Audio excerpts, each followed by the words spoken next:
Good morning and welcome to Inside News. It's our Friday show on the mark. I'm happy to have Shaheel back with me again this week, and it's a tough card. There's a couple of tough races, and there are one or two easier races. In fact, driving here, Shaheel thought that there's only 7 races that we need to talk about. Obviously, he has a super banker somewhere. Let's start off with race 1. It's a 1500 meter 0.25, and with the risk of repeating myself, I always say these 0.25s are tough to find winners. I think you have to respect Newsman. Although he's never won in Mauritius, he's had the 11 starts in Mauritius, 7 places, and it just looks like he's getting closer and closer to that win. And yeah, I've heard a lot of Mauritians say it's now or never, or this time or never. And I think Newsman, well, if he doesn't win this race, then I doubt he's ever going to win a race. Everything's in his favour. He's got the good form. He's going to be drawn 5 now with that emergency acceptor coming out.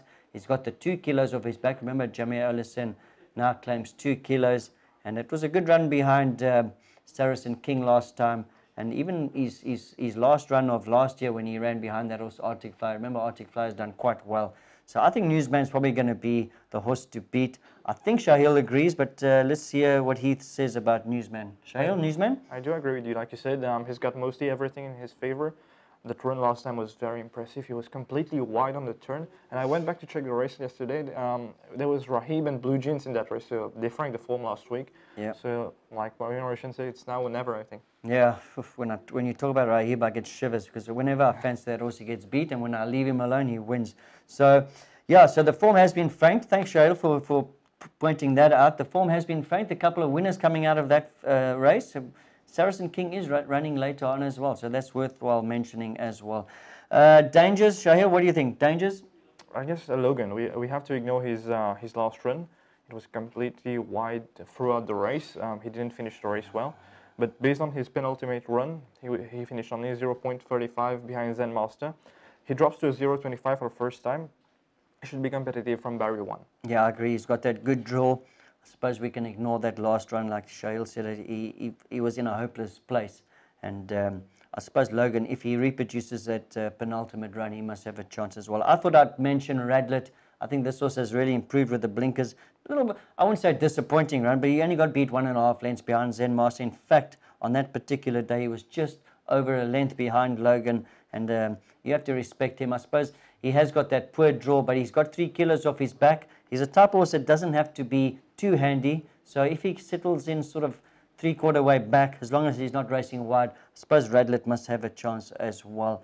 I think those are probably going to be the 3 main contenders in my point of view, so I'm going to go Newsman number 9 to beat number 6 Radlet and number 2 Logan. Shaheel, what's your trifecta, or is there anything else you want to talk about? Yeah, I just want to touch on Bobby's Express, actually. He ran a good race with the blinkers last time. He missed the, he didn't miss the break. He was a slow starter, but Cedric went to the front with him in the backstretch, and he stayed quite well till the end. He got only beaten by a length with Secret, and that was in a benchmark of 31. Down to a 0.25, he could be competitive again. So I'll go with Newsman, Bobby's Express, and Logan. Okay, great. Well, that's our different trifectas in the first race. Let's move over to the second race, 1400 meter benchmark 41. I like the way this horse won last time, Sky Flyer. I know he just got up on the line, but was a 13.65. I think he's going to be a lot better suited to the 1400. He's drawn 2. Remember, he won in a rating of 41, and he's running in a 41 again. He's been penalized 2 kilos, but I think that extra 35 meters is definitely going to suit Sky Flyer. I think I'm going to make him my first choice. My second choice, before I move over to Shaheel, I'm going to talk about Antwerp. He's had 2 very good runs, or 2 good seconds, and just have a look at his draw. Each time he's drawn 9. Okay, once again, he's got that bad draw. He's drawn 8. But I think the 3 kilos is probably going to make a big difference. He's only going to have 57 on his back. And in this rating of 41, he's running very well with 60. So I think he definitely has got a chance. Brandon Louis riding very well as well. In fact, both apprentices are riding well. Both of them have got a nice book of, nice card of rides. So they're worthwhile following throughout the meeting. But Antwerp, I think he's going to be the biggest danger to Sky High Flyer. Shaheel, what do you like in this race? I like Sky High Flyer too, but I wanted to make him banker, but when I look back at the race card, it's quite a tough race because there's so many newcomers in this race, and some of them have got some good form. I'll go with High Flyer, but for a second I like the number 8, Henry Tudor. He won a good barrier trial last week. He's got good South African form, even if he's won only once, but he won by at least 5 lengths that day. He's got more scope for improvement. keep an eye on this horse for the future. I also like Barak 11. He had some problems after his race last time, so he's coming back after a month. He's looking good at training. Should be in the quartets. Yeah, I've also mentioned Barak Lavan. I thought it was a very good first start here in Mauritius when he ran second.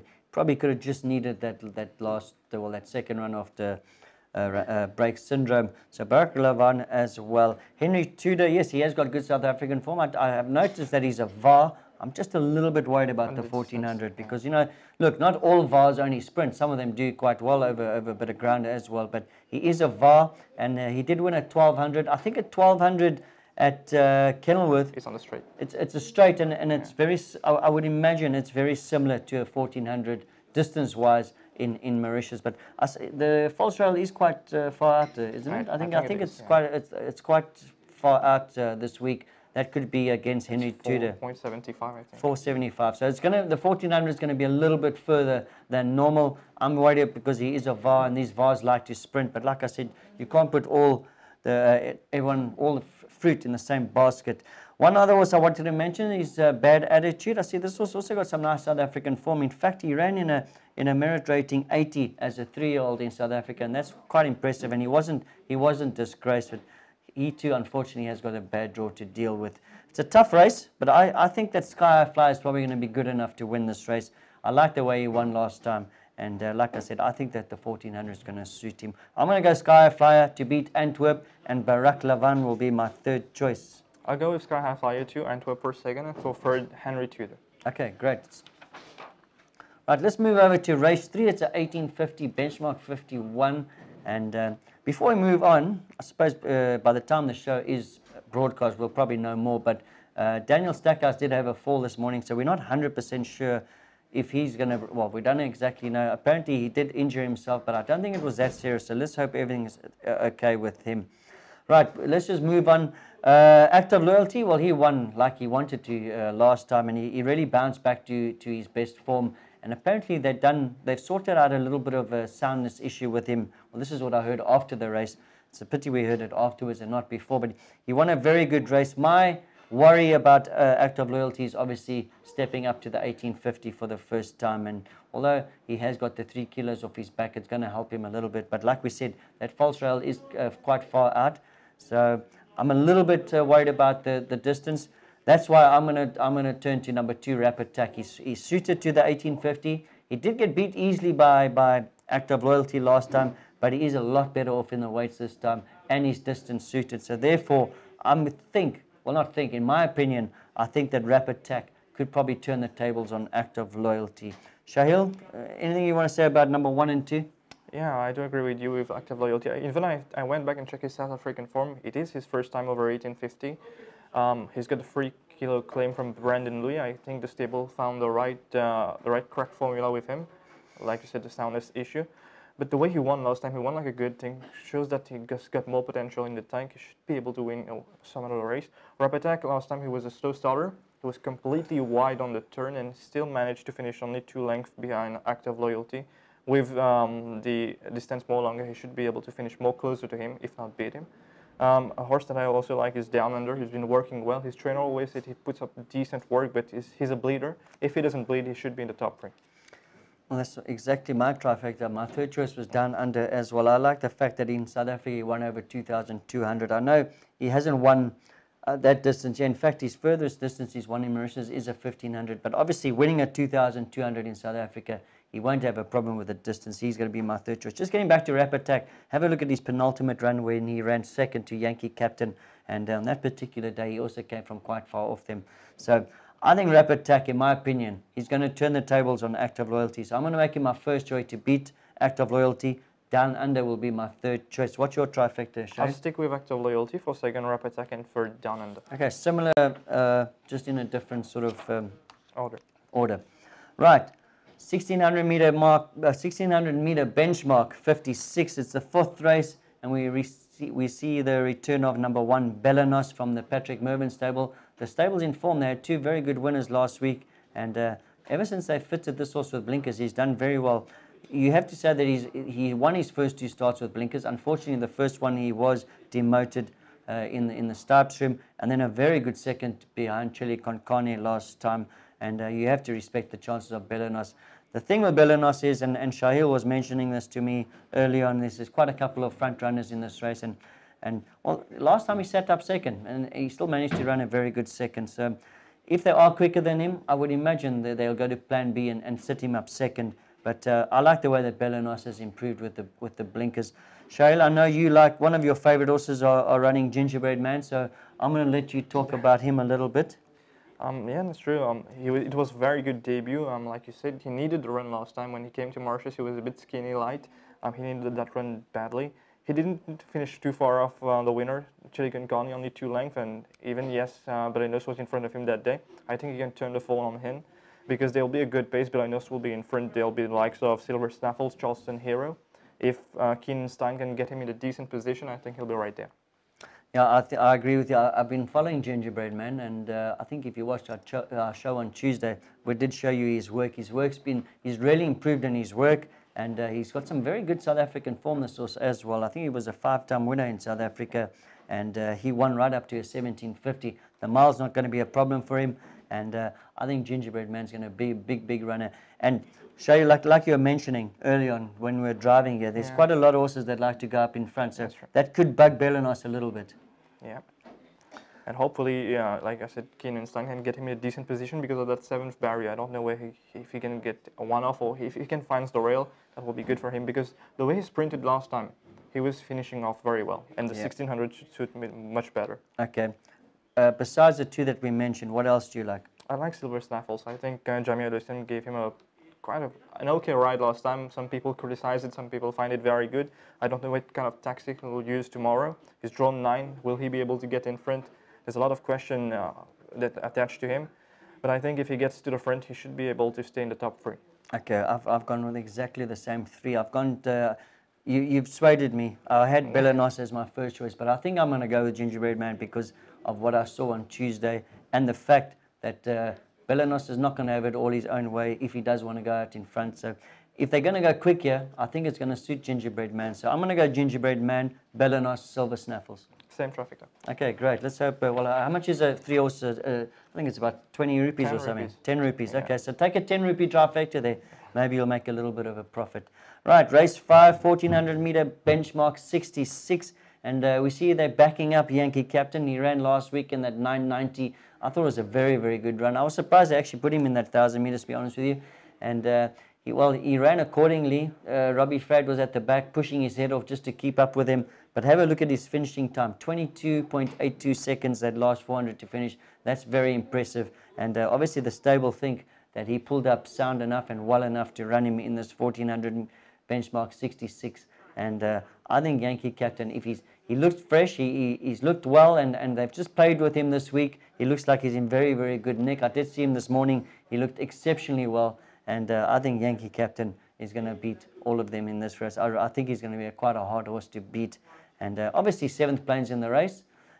He has been racing in a lot stronger, but he has been beaten sort of quite comfortably. He got beat over 2 lengths by Nottinghamshire on his debut, and then last time Carrara beat him by 3 lengths. But he's a very good horse as 7th plane. If you go back to his South African form as a 2-year-old and a young 3-year-old, very good form. And I think his merit rating just shot through the roof, and then he battled a little bit. But now in Mauritius, and he's going to be probably racing in the first time he's going to be racing in sort of his category. So you have to respect him as well. But I think Yankee Captain's going to take a lot of beating, in my opinion. I'm going to ask Shaheel. It looks like these 2, and obviously Lee Star as well, you've got to respect. But what can you tell our viewers about this race? I like 7th plane actually. I don't know if the viewers remember, on Tuesday you were mentioning about him and you said that he's found his South African form. He just got beat by 2 good horses of Nottinghamshire and Carrara. There's no Nottinghamshire or Carrara in this race. Yes, Yankee Captain is a good horse. The finish he was showing over 990 last week was very impressive. But I still think 7th plane just can get the better of him. I'll go with 7th plane, Yankee Captain, and Lee Star. Yeah, very similar, but I'm going to go Yankee Captain. I did have a word with Robbie Frad about 2 weeks ago about this horse, and he really does rate Yankee Captain. So let's go on his word. And then obviously Lee Star, well, he has beaten Yankee Captain, but that was Yankee Captain's debut on that particular occasion, and obviously he has improved. So I'm going to go Yankee Captain, 7th plane, Lee Star. Right, then the feature race, it is the Mauritius Derby. I think it's the final leg of the 4-year-old championship. It's an 1850, and obviously we have to say that it's a little bit of a disappointing, well, I suppose, race, because there's only 3 runners in the race. Obviously, the 4-year-old championship, we would have liked to have seen a lot more runners in this race. Maybe Table Bay scared a couple of them away. I think he's going to be very, very hard to beat. My only question mark with Table Bay is the 1850, but if you go back to some of his South African form, he ran in some very, very good races over 1800 and 2000 meters, and although he never won, they weren't bad runs. And the way that he won the Barbie, I don't think he's going to have a problem with the 1850, especially taking on the 2 horses that he has to beat in this race. I think he's going to be too good for them, and I'm going to banker him in everything. I think he's going to be a tough nut to crack. Shaheel, what do you think of the race? He's the horse to beat, Table Bay. Like you said, he's got good form over 2,000 and 1,800 meters, and that was some Group One races actually, both of them. Yeah, correct. He didn't finish far off the winner. He finished only 4 lengths behind Eddie of Nantes. It's a very good horse. I think he's been exported to Hong Kong. Yeah. Table Bay, his biggest advantage in this race, I believe, would be the weight for age. Yeah. Because if it was a handicap race, he would have carried 61 kgs. That's right. So I think he'll be tough and hard to crack. I was speaking to you about the Cape Guinea's form. He finished only 3 lengths behind William Longsword, and I Travel Light finished 11 behind William Longsword. He held him on this form. Mauritian form is another thing, but I think Table Bay should beat them, not quite easily, but he should be able to win this race. Yeah, I think if Daniel Stackhouse is riding, I think if this was set to win, he'd probably. I've noticed he wins his races hands and heels. He sort of saves his horses for future, for the rest of the season, and I think that this horse is going to win this race hands and heels without the stick. That's my opinion. I think he's just going to be too classy for them, and well, he's got the worst draw. He's drawn 3. But anyway, I think he's got to probably just track them, and he'll probably just be too good for them at the end of the day. Number 1, Table Bay. Right, let's move on. It gets a bit trickier now. We've had 1 or 2 easier races. It does start to get a bit tricky towards the end, the 7th and the 8th race. The 7th race is a 1,400-meter benchmark 36. I like the look of Flower Blue. He's got the 3 kilos of his back. Brandon Louis riding him. Brandon Louis is riding very well. He's drawn 1, and a very good run behind Sky High Flyer last time. And remember, if you have got a horse running on early in the day, see how he runs, and then you can always go back to a horse like this. Sky High Flyer wins easily. You know that Flower Blue must have a big chance in the 7th race. And remember, he ran in a 41 last time. This is a 36, so he's going down in division, and he's going down in weight as well. And I think that this horse is going to take a power beating. For me, he's almost as close to a banker as there is on the card. And I really like the look of Flower Blue. I'll ask Shaheel what he thinks about what I think about Flower Blue. Like I said, he's got mostly everything in his favor. The first draw and the claim of 3 kgs. You know, Flower Blue is a keen horse. He likes to pull a bit in his races. I hope Brandon can settle him. Because if there's no front runner, I think the better option will be to go in front with him. Yeah. But he's going to have to be careful at the end, because the way that It Doesn't Matter finished his race last time, that was very impressive. Yeah. I believe it should be between these 2.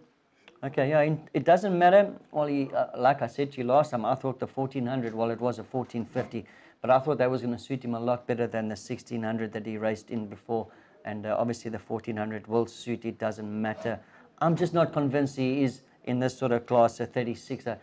I could be wrong, all due respect to the owners. I just think that this horse is probably a better horse in a 31 rating. But that being said, it's not the strongest field that he's ever met, so he must have a chance. And Prince Lateral, I think he's a little bit better than what he's showing us.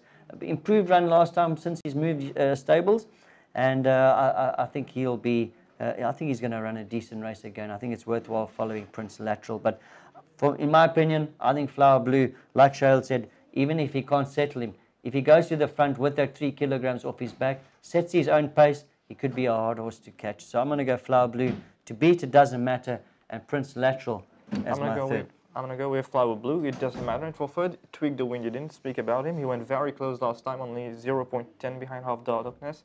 And there was quite some interference in the race. The objection was dismissed afterwards, but he's a horse that maybe needs the rail. He's drawn 9, so I don't know how the French jockey is going to place him. Yeah. But I think he should be in for top 3. Yeah, Tweak the Wind, I do like. I mean, his form, like Shaheel said, he was unlucky last time. I'm just worried about that draw. He's going to be drawn 8, and the French jockey is still learning his trail, still learning how to get around this race course. So I'm not going to ignore him, but I just do prefer others in the race. Right, let's move over to the lucky last. It's a 1365 benchmark 31, and once again a tough race. I'm going to go with Shaheel Ayadassen. I know I've mentioned the apprentices quite a lot, but they are riding well, and they, I suppose, with that 2 kilos off his back, Rambullion, he's been sort of a very, very consistent horse. He just hasn't managed to crack that second win yet, but I think in this sort of field, he must have a chance. He's drawn 2. He's got 57 on his back. Remember, he has been running in 31 with 60.5 and 60. So now with 57, definitely must be a big runner in this race. And I think I'm going to make him my first choice, Rambullion. Shaheel, what do you like in this race? I like Zen Master actually because I think he'll be able to lead. And last time he won quite a good race because they were finishing quite hard behind him, but still managed to grab them on the line. He didn't go to the front that day. Possibly this time he will, because I don't see any real front runner in this race, maybe Sierra Redwood. But Imran's riding so well from the front last week. We saw that with Ice Run and Talback. So I think Zen Master will be a good horse in the loss. Okay. I like Zen Master as well. He's my second choice. My third choice will be Saracen King. Remember, we did speak about Newsman's form, and there has been 2 winners coming out of that race. I thought that wasn't such a strong field last time, but now that Shaheel mentioned that 2 horses in that field have come out and won, that the form has been frank. So Saracen King, you've got to respect his chances as well. But I'm going to stick with Rambullion. I'm hoping that Simon Johnson and Shaheel Ayadassen finish off in the last race to beat Zen Master, and Saracen King my third choice. Same traffic time in the right order. I'll go with Zen Master in front of Rambullion and Saracen King. Okay, great. Okay, well, that's the 8 races we've done and dusted. Let's talk about our bankers and our value bet. And I think this week we've agreed on both. I'm going to bank at Table Bay. I think he'll be a very hard horse to beat. And my value bet will be Gingerbread Man. Shaheel, I think you got the same. We got the same, yeah. All right, great. Well, there we go, Shaheel. Didn't have to spend too much time on that. Bank at Table Bay, value bet Gingerbread Man. I've been so unlucky with my value bets. Every time my value bet runs second, I'm hoping that Gingerbread Man will prove me right this time. Thanks very much for joining us. And remember, on Wednesday, we're going to be doing our Jour de Gala. We're going to talk about this meeting and have a look at some of the barrier trials and some sand work. Make sure that you catch up with us then. Thank you very much. Goodbye.